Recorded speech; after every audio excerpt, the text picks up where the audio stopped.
Experience 11 days of Grand Europe trip with easy EMI of rupees 25,000 only with GT Holidays. முன்னாடி நான் வந்து பேங்க்ல work பண்ணிட்டு இருந்தேன். அப்படியே ஆமா. இந்த ரொமான்டிக் சீன்ஸ்லாம் அத வீட்ல அதை எப்படி அக்செப்ட் பண்ணிக்கிறாங்க? பொதுவா எங்களோட சர்க்கிள் என்ன பண்ணுவாங்கன்னா படிச்சு முடிச்சிட்டே உடனே கல்யாணம். அவ்வளவுதான். லாவண்யா சிங்கிளா கமிட்டட் ஆகும். அவள் விகடன் நேயர்களுக்கு வணக்கம். இன்னைக்கு நம்ம கூட சின்ன திரை பிரபலம் லாவண்யா இருக்காங்க. அவங்களோட கரியர், அவங்க வந்து மீடியாக்குள்ள எப்படி என்ட்ரி ஆனாங்கன்னு நிறைய விஷயங்கள் கேட்டு தெரிஞ்சுக்க போறோம். வாங்க வீடியோக்குள்ள போலாம். வணக்கம் மேம். வணக்கம், எல்லாருக்கும் வணக்கம். எப்படி இருக்கீங்க? சூப்பரா இருக்கேன். உங்களோட மீடியா என்ட்ரி இப்ப நிறைய பேருக்கு சிப்பிக்குள் முத்து தெரியலனாலும் பாண்டியன் ஸ்டோர் வந்து ஒரு பெரிய உங்களுக்கு ஒரு இது கொடுத்தது. உங்களோட அந்த மீடியா என்ட்ரி பத்தி சொல்லுங்க. முன்னாடி நான் வந்து பேங்க்ல வர்க் பண்ணிட்டு இருந்தேன். அப்படியா? ஆமா. ஆமா, நிறைய இன்டர்வியூஸ்ல சொல்லியிருக்கேன். ஸோ முன்னாடி இருந்து ஃபாலோ பண்றவங்களுக்கு தெரியும். So I was a banker before. அதுக்கப்புறம் மாடலிங்ல வாங்கின டைட்டில்ஸ், அதுக்கப்புறம் சிப்பிக்குள் முத்து, அப்புறம் பாண்டியன் ஸ்டோர்ஸ். பேங்க் வந்து எக்ஸாம் எழுதி பாஸ் பண்ண ஒரு அப்படிதான். இது பிரைவேட் பேங்க் தான். ஐசிஐசில வர்க் பண்ணேன். ஒரு 1.5 years பக்கம் வர்க் பண்ணிட்டு இருந்தேன். எப்படி மேம் ஒரு நல்ல ஒரு சேலரி இருக்கிற ஒரு இடத்தை விட்டுட்டு எப்படி இந்த பேஷன்ன்றது ஒண்ணு நோக்கி வரணும்ன்ற ஒரு இது ஸ்டெப் தோணுச்சு? அது எப்பவுமே வந்து நம்ம வந்து ஒரு விஷயம் நினைப்போம், நம்ம இப்படி ஆகும் அப்படி ஆகும். பட் ஆனா நமக்கு சின்ன வயசுல ஒரு விஷயம் தோணும் இல்லையா, இதுதான் நான் ஆக போறேன் அப்படிங்கிறது யாராலையுமே மாற்ற முடியாது. ஒரு சுச்சுவேஷன்னால நம்ம அதுல இருந்து டைவர்ட் ஆகி போயிருப்போம். பட் உள் மனசுல என்ன சொல்லுதோ அதை தயவு செஞ்சு செய்யுங்க. எண்ட் ஆஃப் த டே அங்கதான் போய் நிற்போம். எனக்கு என்னோட விஷயத்துல எனக்கு அது நல்லாவே புரிஞ்சுது. எப்படின்னா, எனக்கு வந்து சைல்ட்ஹுட்ல இருந்தே வந்து மாடலிங் அதெல்லாம் ரொம்ப பிடிக்கும். ஆனா எப்படி அப்ரோச் பண்றது, யார்கிட்ட போய் கேட்கறது, அது அப்படி ஒரு ஃபீல்டு இருக்கானே எனக்கு தெரியாது. பிகாஸ் என்னோட சர்க்கிள் ரொம்ப சின்னதா இருந்துச்சு. அவ்வளோ நாலேஜ் எனக்கு இல்லை. அப்போ வீட்டில் வந்து அம்மா எல்லாம் ட்ரெஸ் எடுத்து வந்தாங்கன்னா அக்கா எல்லாரும் ஓகே சொல்லிடுவாங்க. ஆனால் என்னால் அந்த ட்ரெஸ் போடவே முடியாது. நான் இப்படிதான் ட்ரெஸ் பண்ணணும். எனக்கு ட்ரெஸ்ஸிங்ல ஐம் வெரி கான்ஷியஸ். ஸோ அப்படி இருக்கும்போது இதுதான் நானே டிசைட் பண்ணுவேன். வேற யாரையுமே டிசைட் பண்ண விட மாட்டேன்.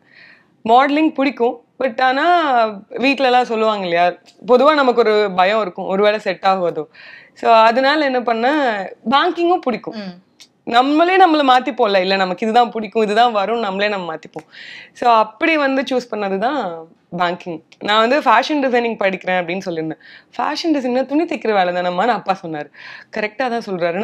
எனக்கு அவ்வளோ தெரியல, ஃபேஷன் டிசைனிங்ல இவ்வளோ இருக்கு அதெல்லாம் எனக்கு அப்போ தெரியல.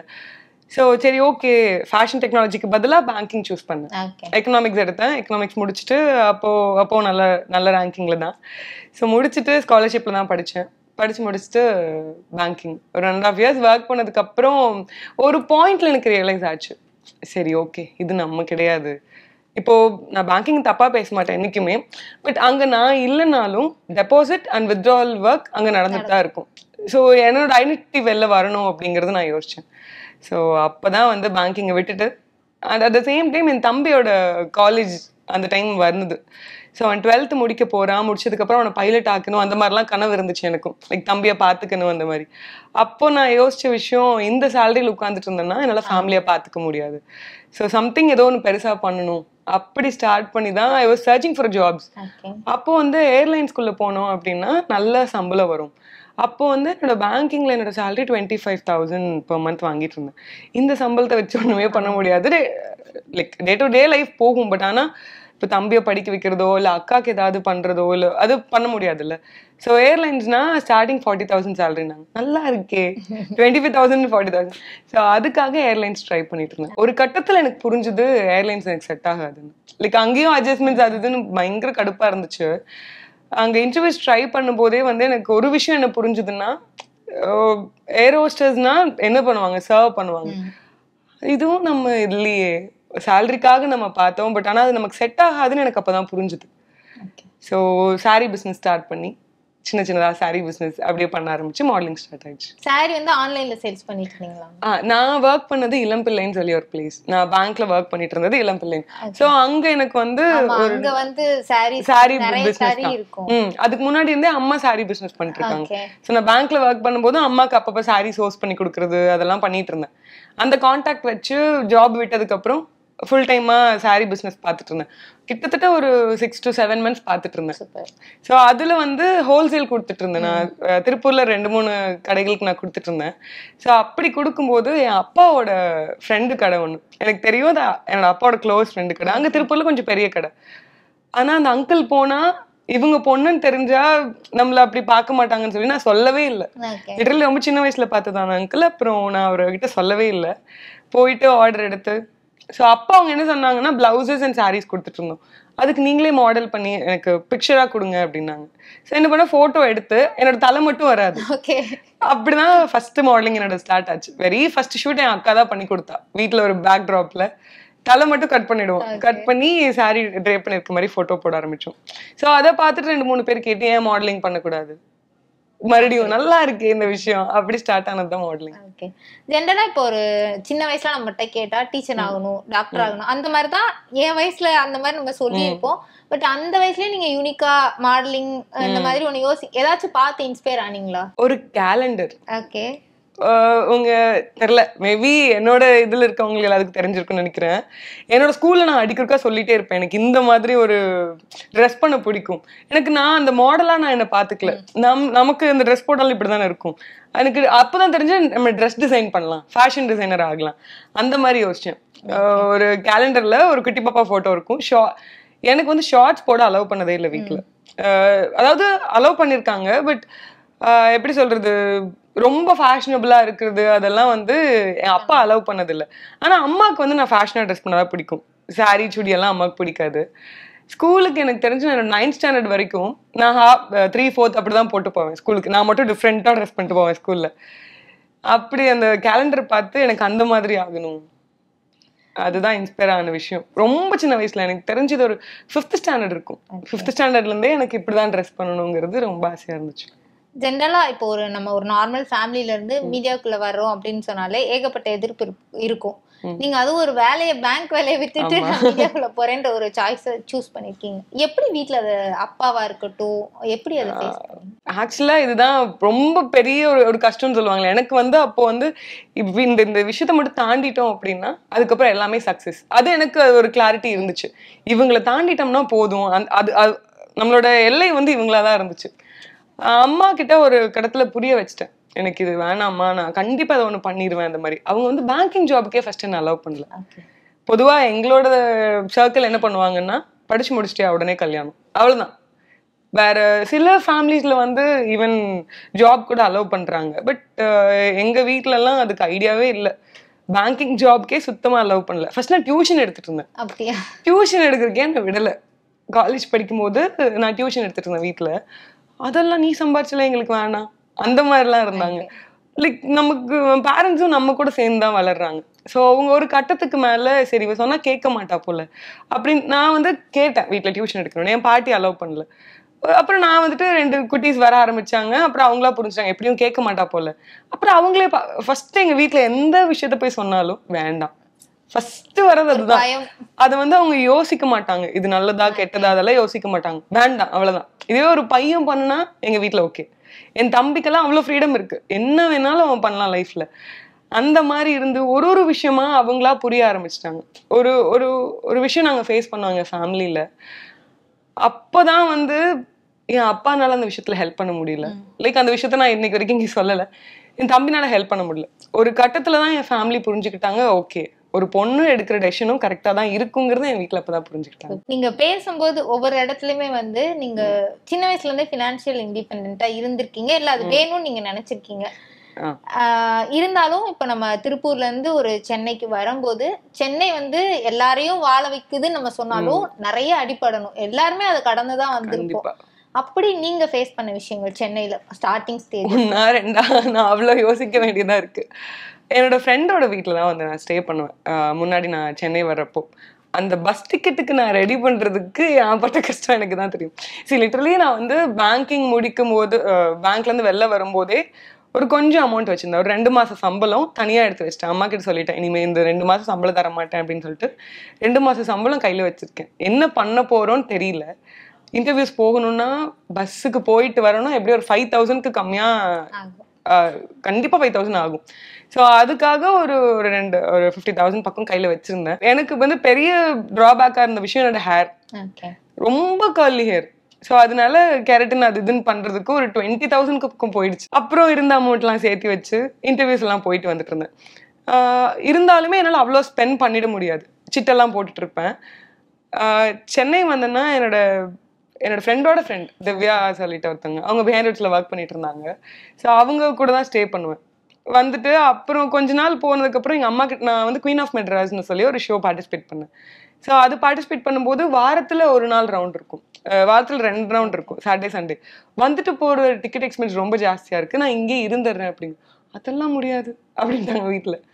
ஒரு கட்டத்துக்கு மேலே நான் வருவேன், ஒரு 2 நாளுக்கு அப்புறம் தான் நான் வருவேங்கிறத அவங்க புரிஞ்சுக்கிட்டாங்க. அப்புறம் சரின்ட்டாங்க.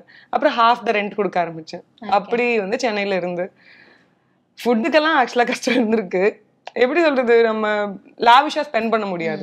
ஏதோ ஒரு நேரம் ப்ராப்பராக சாப்பிட்டுட்டு அங்கேயே அவங்க வீட்லேயே குக் பண்ணி சாப்பிட்டு அவங்க எல்லாம் ஆஃபீஸ் போயிடுவாங்க, நான் மட்டும் தான் இருப்பேன். அந்த சில படத்துலலாம் வருவேன் அந்த மாதிரி. என் ஃப்ரெண்ட் ரூமில் ஒரு 3 பேர் இருப்பாங்க, அவங்கெல்லாம் ஆஃபீஸ் போயிடுவாங்க, நான் மட்டும் தான் இருப்பேன். நானே குக் பண்ணி அப்போ பெருசாக குக்கிங் தெரியாது, ஓரளவுக்கு பேசிக்காக குக் பண்ணி சாப்பிட்டுட்டு நானே வீட்டில் இருந்துட்டு. சென்னைக்கு வந்ததும் நம்ம எல்லாருமே யாரோ ஒருத்தர் நம்ம லைஃப்ல கை தூக்கி விட்டு இருந்திருப்பாங்க, அவங்களாலதான் நம்ம அடுத்த கட்டத்துக்கு நம்ம நகர்ந்திருப்போம். அப்படி உங்க லைஃப்ல இருந்த ஒரு நபர், அது இப்ப நீங்க திவ்யான்னு சொன்னீங்க, அந்த மாதிரி யாரா வேணா இருக்கலாம், அவங்கள பத்தி ஷேர் பண்ணிக்கோ. சென்னைக்கு வர்றதுக்கு காரணமா இருந்த ஃப்ரெண்ட்ஸ் 2 பேர் இருக்காங்க. ஸோ அதுல ஒரு ஃப்ரெண்ட் வந்து அன்எக்ஸ்பெக்டடா மீட் பண்ண ஒரு ஃப்ரெண்டு. இப்போ நானும் கண்ணதாசன் சொல்லிட்டு நானும் அவரும் தான் இப்போ இது பண்ணிட்டு இருக்கோம், வேற மாதிரி ஆஃபீஸ்ன்னு சொல்லிட்டு ஒரு சீரீஸ் பண்ணிட்டு இருக்கோம். ஸோ எப்படி சொல்றது, எங்க ஃப்ரெண்ட்ஷிப் வந்து நான் சொல்லியிருந்தேன் இல்லையா, என்னோட ஹேர் தான் எனக்கு drawback. So I met him in salon. அப்போ ஹி வாஸ் அ மேனேஜர். ஒரு நல்ல rapport, we became really close friends. என்னோட ஒரு கட்டத்துலையும் எனக்கு இது என்ன பண்றேன்னு தெரியாது, இது எப்படி அப்ரோச் பண்றேன்னு தெரியாது. என்னோட ஃபர்ஸ்ட் ஷூட்னா எப்படி இருக்குன்னே தெரியாது. பேங்கிங்ல இருந்தேன், எனக்கு ஷூட்னா என்னன்னே தெரியாது, எப்படி அரேஞ்ச் பண்ணணும், யார்கிட்ட அப்ரோச் பண்ணணும்னு தெரியாது. ஸோ ஹெல்ப் கேட்டு அப்படி ஹெல்ப் பண்ண ஃப்ரெண்ட் வாஸ் கண்ணதாசன். அதுக்கப்புறம் என்னோட ஒரு விஷயத்துக்கும் ஒரு ஃப்ரெண்ட் இருப்பாங்க. சுஜிதான்னு சொல்லி ஒருத்தவங்க இளம்பிள்ளையில இருக்காங்க. ஸோ என்னோட நான் என்ன பண்ணாலும் நீ என்ன பண்றேன்னு எனக்கு தெரியாது, அதுக்கு என்ன பண்ணி சப்போர்ட் பண்ணணும்னு தெரியாது, நீ என்ன பண்ணாலும் உனக்கு சப்போர்ட் பண்ணுவேன் அப்படின்னு அவங்க சொல்லுவாங்க. அண்ட் கண்ணா வாஸ் தேர், திலீப்னு சொல்லி ஒரு ஃப்ரெண்ட். ஸோ ஒரு ஸ்டேஜ்லயும் ஒருத்தவங்க என் கூடவே இருந்தாங்க. இன்னைக்கு வரைக்கும் அவங்க மட்டும் தான் என் கூட டிராவல் ஆகுறாங்க. ஒரு ஆண் பெண் அப்படின்ற ஒரு நட்புன்னு வந்தாலே அடுத்த கட்டத்துக்கு நம்மள நகர விடாம இந்த சமுதாயத்துல இருந்து ஏகப்பட்ட வசைகள் வந்து விழுகும். அந்த மாதிரி நீங்க இப்ப கண்ணதாசன் சார் கூட நீங்க பழகும் போதே அந்த மாதிரி ஒரு கிரிட்டிசிசம் இருந்துதா? என் சொந்த வீட்லயே எனக்கு அந்த பிரச்சனை இருந்துச்சு. ஆக்சுவலா எப்படி சொல்லணும்னா, எப்பவும் இருக்கிற எல்லாரும் ஃபேஸ் பண்ற விஷயங்கள் தான். எதுக்கு போகாத, யாரையும் ட்ரஸ்ட் பண்ணாத, அப்படியெல்லாம் இருந்துச்சு. பட் அவங்க ஃபேமிலி ஃப்ரெண்ட் ஆகும்போது எனக்கு பிரச்சனை இல்லை. எனக்கு வந்து எப்படி சொல்லணும்னா, லாவண்யாவோட ஃப்ரெண்ட்னா லாவண்யாக்கு மட்டும் என்னைக்குமே ஃப்ரெண்டாவே இருக்கவே முடியாது. என்னோட டோட்டல் ஃபேமிலிக்கும் தெரிஞ்சிடும். நான் எப்படியும் சொல்லிடுவேன் இதுதான் நான் அப்படின்னு. அவங்களுக்கு பிடிக்குது பிடிக்கலங்கிறது 2வது விஷயம். இதுதான் என்னோட சர்க்கிள்ங்கிறது நான் டிரான்ஸ்பரண்டா வீட்ல சொல்லிடுவேன். நீங்க நிறைய வீடியோஸ் நான் பார்த்தேன், உங்களோட இன்டர்வியூஸ் நிறைய இடத்துல நான் பார்க்கும்போது எல்லாத்தையுமே நீங்க போல்டா சொல்றீங்க. ஒரு செக்ஷுவல் ஹராஸ்மெண்ட்ன்ற விஷயங்கள நீங்க அதை தயங்குறதே இல்லை அதை பேசுறதுக்கு. நீங்க லைஃப்ல ஃபேஸ் பண்ணி நம்ம சில இடத்துல நம்ம அமைதியா வந்திருப்போம், சில இடத்துல நம்ம ஓங்கி அறைன்னு நினைச்சிருப்போம், அந்த இடத்துல நம்மளால வாயவே திறந்திருக்க முடியாது. அந்த மாதிரி நீங்க ஃபேஸ் பண்ண ஏதாவது ஒரு விஷயம், அதை நினைச்சு இப்ப வரைக்கும் நம்மளால எதுவும் பண்ண முடியல, அந்த மாதிரி ரிக்ரெட் பண்ற ஏதாவது ஒரு விஷயம் ஷேர் பண்ணிக்க முடியுமா? நான் இது லாஸ்ட் இன்டர்வியூலயே நான் சொல்லியிருப்பேன் இந்த விஷயம். காஸ்டிங் டைரக்டர்ஸோடது நான் நிறையவே ஃபேஸ் பண்ணியிருக்கேன். நிறைய இந்த சென்ஸ் உனக்கு ஒரு நல்ல, அதாவது எப்பவுமே குறுக்கு வழியில போனோம்னா நம்ம காலி. ஸோ காஸ்டிங் டைரக்டர்ஸ் எனக்கு வந்த அப்ரோச்சஸ் எல்லாம் அப்படிதான். நான் எல்லாரையும் தப்புன்னு நான் சொல்ல வரல, எனக்கு வந்த அப்ரோச்சஸ் அப்படிதான். ஒரு ஷார்ட் பீரியட் ஆஃப் டைம்ல உங்களை வந்து நாங்கள் ஒரு பெரிய பொசிஷன்ல கொண்டு போயிடுவோம், லைக் எங்க கூட மட்டும் டச்லயே இருக்கணும், இதெல்லாம் நான் ஏன்டா பண்ணணும்? என்னோட பாயிண்ட் அதுதான். எனக்கு இப்போ மீடியா ஹெல்ப் பண்ணலையா, ஒண்ணுமே பிரச்சனை இல்லை, என்னால் என்னை பார்த்துக்க முடியும். எனக்கு வந்து இது மட்டும்தான் அப்படிங்கிற மாதிரி நான் என்னைக்குமே இருக்க மாட்டேன். என்னால் என்னை பார்த்துக்க முடியும், ஏதோ ஒரு ஒர்க் ஐ கேன் டூ அப்படிங்கிற ஒரு கான்ஃபிடன்ஸ் எனக்கு எப்பவுமே இருக்கும். ஸோ அதனால நான் யாருக்குமே இது வரைக்கும் காது கொடுத்ததே கிடையாது. பேசினாங்கன்னா okay fine, I am not that kind of person, வெளில வந்துருவேன். ஆனா இப்ப வீடியோஸ் பார்த்துட்டு எப்பயாவது கேட்டிருக்காங்களா இந்த மாதிரி ஃபேஸ் பண்ணியா? ஒரு இன்டர்வியூ பார்த்துட்டு அம்மா கேட்டாங்க இதெல்லாமா நடந்துச்சு அப்படின்னு. ஆனா அம்மாக்கு என்னன்னா இன்னொரு விஷயம், அது நான் கடந்து வந்துட்டேன். ஸோ ஒரு நம்பிக்கை அவங்களுக்கு இருக்கு, அவ எதையோ ஒன்று பண்ணி சமாளிச்சிருவா. அதாவது என் அக்கா வீட்டுல ட்ரஸ்ட் பண்ண மாட்டாங்க, ஏன்னா வந்து கொஞ்சம் பேம்பர்ட் கிட். பட் நான் எப்பவுமே பேம்பர்ட் கிட் கிடையாது. அதனால சரி ஏதோ பண்ணிடுவா அப்படிங்கிற ஒரு நம்பிக்கை அவங்களுக்கு. கேட்கல, அவங்க ஒரு விஷயம் மட்டும்தான் கேட்டாங்க. சொன்னேன் இது கஷ்டம்லாம் இருக்கும்னு. சென்னை வந்து நான் வீடு எடுத்து தங்கி எல்லாம் இருக்கிற வரைக்கும் அம்மாவுக்கு ஒரு கோவம் எப்பவுமே இருக்கும். காலையில் எந்திரிச்சோன்னே ஃபர்ஸ்ட் கால் பண்ணிடணும் அம்மாவுக்கு. நான் அதை பண்ண மாட்டேன். ஏன் பண்ண மாட்டேன்னா நமக்கு நைட் ஷூட் போகும். எந்திரிக்கிறதே 10 மணிக்கு எந்திரிப்போம் சில நாட்கள்ல. அவங்க புரிஞ்சுக்காம பேசுவாங்க, விட்டுட்டேன். நான் சூப்பர் குயின் சொல்லிட்டு ஜீ தமிழ் ஒரு ஷோ பண்ணேன். அப்போதான் அம்மாவுக்கு புரிஞ்சுது what is really happening in my லைஃப்னு. நைட் ஷூட் போகுது, அப்புறம் த்ரூ அவுட் 2 எபிசோட்லாம் ஷூட் பண்ணுவாங்க.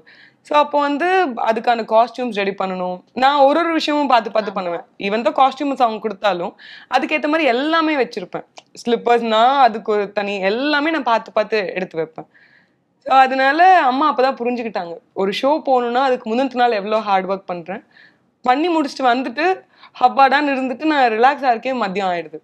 இப்போல்லாம் என்ன பண்ணுறாங்கன்னா வாட்ஸ்அப்பில் ஒரே ஒரு ஆடியோ, எந்திரிச்சேன்னா ஒரு கால் பண்ணு.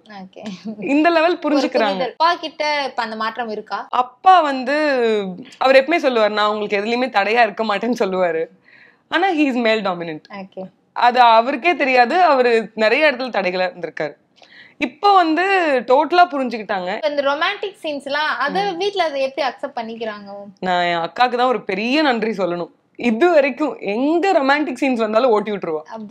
கேபிள்ல வந்து பார்க்கவே மாட்டாங்க, இதுலதான் பார்ப்பாங்க, ஆப்ல தான் பார்ப்பாங்க. அக்கா கரெக்டா முன்னாடியே பாத்துருவா. எப்பவுமே எபிசோடு உட்காந்து போன்ல பார்த்து, அதுவும் சிப்பிக்குள் முத்து பண்ணும்போது நிறைய ரொமான்டிக் சீன்ஸ் இருக்கும்.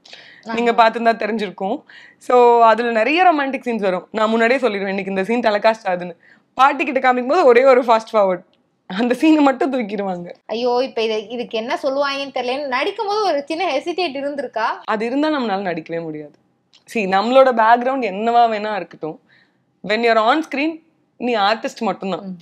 ஃபேமிலி பேக்ரவுண்ட் யோசிச்சுட்டு இருந்தோம்னா நம்ம அங்க பெர்ஃபார்ம் பண்ண முடியாது. ஸ்டார்டிங்ல எனக்கு அது ரொம்ப இருந்துச்சு. கண்ணம்மா கையில இந்த ஷார்ட் ஃபிலிம் பண்ணும்போது என்னோட அண்ணா கேரக்டர் டச் பண்ணி நடிக்கிறதுக்கு எனக்கு அவ்வளோ ரொம்ப சங்கடமா இருந்துச்சு. பிகாஸ் எப்படிதான் அவர் அண்ணா கேரக்டர்னாலும் இன்னொரு மென் தானே. ஸோ அதெல்லாம் எனக்கு பழக்கமே இல்லாத விஷயம். அப்புறம் சில விஷயங்கள் நம்ம கடந்து வருவோம் இல்லையா, லைஃப் நமக்கு நிறைய கற்றுக் கொடுக்கும். அப்படி நான் கற்றுக்கிட்ட விஷயம் இல்லை, ஆன் ஸ்க்ரீன் வரும்போது நம்ம அதெல்லாம் பார்க்கக்கூடாது. சின்ன வயசுல இருந்து இப்போ வரைக்கும் பாடி ஷேமிங் ஃபேஸ் பண்ணியிருக்கீங்களா? அதை உங்களை எவ்வளோ தூரம் அஃபெக்ட் பண்ணி இருந்திருக்கு? நான் பெருசாக ஃபேஸ் பண்ணதில்லை. எனக்கு வாய்ஸ்க்கு தான் எல்லாருமே கிண்டல் பண்ணுவாங்க. அது மட்டும் நிறைய ஃபேஸ் பண்ணியிருக்கேன். இன்னைக்கு வரைக்குமே வாய்ஸ் என்ன இவ்வளோ போல்டாக இருக்குது, கட்டக்குரலாக இருக்குது இப்படிலாம் சொல்லுவாங்க. எனக்கு என் வாய்ஸ் பிடிச்சிருக்கு. ஒருத்தவங்களுக்கும் ஒரு வாய்ஸ் யூனிக்ல. எனக்கு என் வாய்ஸ் பிடிக்கும். அந்த கான்ஃபிடன்ஸ் வர்றதுக்கு மீடியா வந்ததுக்கு அப்புறம் தான் அது வந்துச்சு. அது வரைக்கும் நமக்கு நல்லா இல்லை, வாய்ஸ் நல்லா இல்லை, ஒரு அந்த ஒரு சாஃப்ட் டச் இல்லை நம்ம வாய்ஸ்ல. அந்த மாதிரி லோவா ஃபீல் பண்ண நாட்கள் இருக்கு. ஆனா ஒரு கட்டத்துக்கு மேல எனக்கு என் வாய்ஸ் ரொம்ப பிடிக்க ஆரம்பிச்சிருச்சு. சாய் பல்லவி மேடம் ஒரு இன்டர்வியூல சொல்லியிருந்தாங்க, நான் ஹலோ சார்ன்னு சொல்லிட்டு வாங்க, அதுக்காகவே ஹஸ்கி டோன்ல பேசினேன். அந்த மாதிரி நடந்தது நிறைய நடந்திருக்கு, இப்ப வரைக்கும் நடந்துட்டு தான் இருக்கு. எல்லாருமே வந்து பொண்ணுனா ரொம்ப சாஃப்டான வாய்ஸ்ங்கிறது எல்லாரோட மைண்ட்லயும் இருக்கிற விஷயம். எனக்கு தெரியல என் வாய்ஸ் நிஜமா அப்படி இருக்கான்னு. சொல்லுங்கன்னாலாம் சொல்லுவாங்க. இட்ஸ் ஓகே, ஆனா இல்ல என் பேர் லாவண்யா அப்படின்னு சொன்னதுக்கு அப்புறம் தான் சொல்லுங்க மேம் அப்படிம்பாங்க. ஒரு ஃபீமேலுக்கு ஃபினான்சியல் இண்டிபெண்டன்ட் ரொம்ப முக்கியன்றது நீங்க உங்களோட லைஃப்ல இருந்து எடுத்துக்கலாம் அது ஒரு பாடமா. அதை நீங்க ஒரு விஷயமா சொல்லுங்க மேம், ஏன் முக்கியன்றது. நான் இன்டர்வியூஸ் அண்ட் தெரிஞ்சவங்களுக்கு மட்டும் இல்லை, நான் என் வீட்டில் அதிகமாக இந்த விஷயத்த சொல்லுவேன். என் அக்கா ஃபினான்ஷியலாக இண்டிபெண்ட்டாக இல்லை.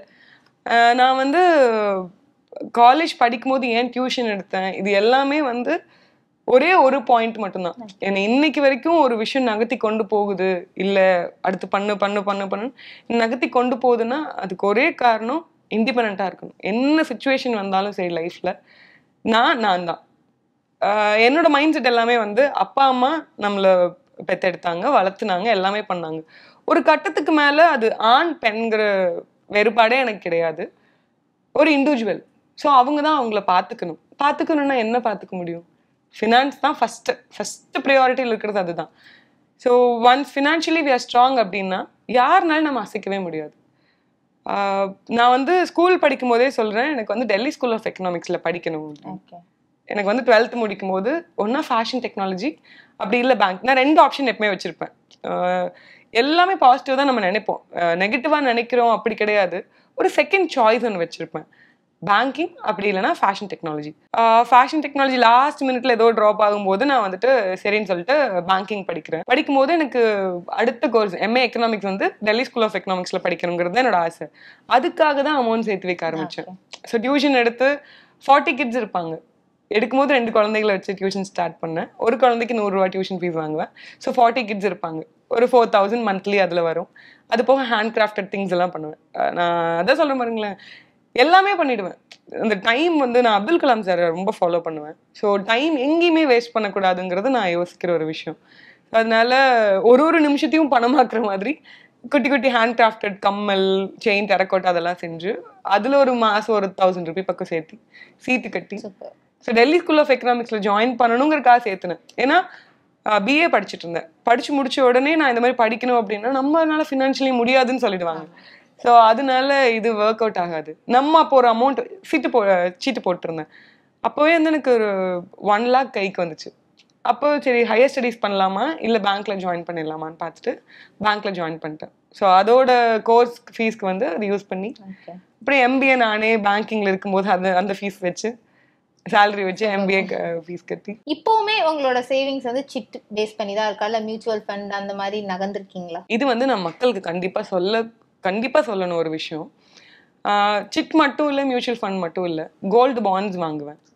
இதுல ஆன்லைன்ல பேங்க்ல கால் பண்ணி சொன்னா அவங்க எனக்கு லிங்க் அனுப்புவாங்க. அந்த மாதிரி கோல்டு பாண்ட் கண்டிப்பா வாங்கி வைப்பேன். ஏன்னா பிசிக்கல் கோல்டு என்னதான் நம்ம வச்சிருந்தாலும் என்னோட சாட்டிஸ்ஃபேக்ஷனுக்காக கோல்டு பாண்ட்ஸ் வாங்குவேன். நான் வந்து மியூச்சுவல் ஃபண்டை தாண்டி SIPயில் இன்வெஸ்ட் பண்ணியிருக்கேன். Monthly systematic investment plan. So மாதம் அதுவே டெபிட் ஆகிடும். ஸோ எனக்கு வந்து மாதம் உனக்கு எவ்வளோ செலவுன்னு கேட்டால் இது எல்லாத்தையும் செலவாக தான் பார்ப்பேன். நான் எப்பவுமே அதை சேவிங்ஸாக பார்க்க மாட்டேன். இது ஒரு செலவு. அந்த செலவு கணக்கில் எனக்கு டைரி எழுதுற ஹேபிட் இருக்கு. ஸோ எல்லாமே எனக்கு தெரியும் இந்த மாதம் எவ்வளோ செலவு ஆகும் அப்படிங்கிறது. சிட் எல்லாத்தையும் தாண்டி இது தனியாக போயிட்டு இருக்கும். அப்புறம் பென்ஷன் ஸ்கீம் போட்டிருக்கேன். இது நான் பேங்க்ல ஒர்க் பண்ணும்போதே ஓப்பன் பண்ண பென்ஷன் ஸ்கீம். மாதம் என்ன நமக்கு நான் ஸ்டார்ட் பண்ணும்போது எனக்கு 267 rupees per month பிரதான் மந்திரியோட ஸ்கீமு. ஸோ அதில் வந்து மாதம் 270 rupees பக்கம் தான் எனக்கு போகும். எனக்கு 50 yearsக்கு அப்புறம் எனக்கு வந்து பென்ஷன் வரும் 5000 per month. Something is better தான் நத்திங்ல. ஸோ அந்த மாதிரி என்னோட சேவிங்ஸ் வந்து அங்கங்க இது பண்ணி வச்சிருப்பேன். சிறந்த தொலைநோக்கு பார்வையோட அப்படி இல்லை, நம்மளோட எண்ணம் வந்து யாரையும் டிபெண்ட் பண்ணக்கூடாது. எந்த சுச்சுவேஷன்லயும் நான் யாரை நம்பியும் கிடையாது. லெட் இட் பி பேரண்ட்ஸ் ஆகட்டும், இனி அடுத்த லைஃப் பார்ட்னர். நம்ம வந்து எனக்கு என்னன்னா இப்போ நம்ம டிபெண்ட் அப்படின்னா எந்த விஷயத்துலயுமே டிபெண்ட் பண்ணக்கூடாது. ஸோ அப்போ ஃபினான்ஷியலா இண்டிபெண்டா இருக்கணும். லாவண்யா சிங்கிளா கமிட்டட் ஆகும். கமிட்டடா இருந்தேன் ஒரு காலத்துல. ஃபர்ஸ்ட்ல எப்பவுமே எல்லாருக்கும் போற மாதிரி போயிடுச்சு. Experience 11 days of Grand Europe trip with easy EMI of rupees 25,000 only with GT Holidays, South India's #1 travel brand.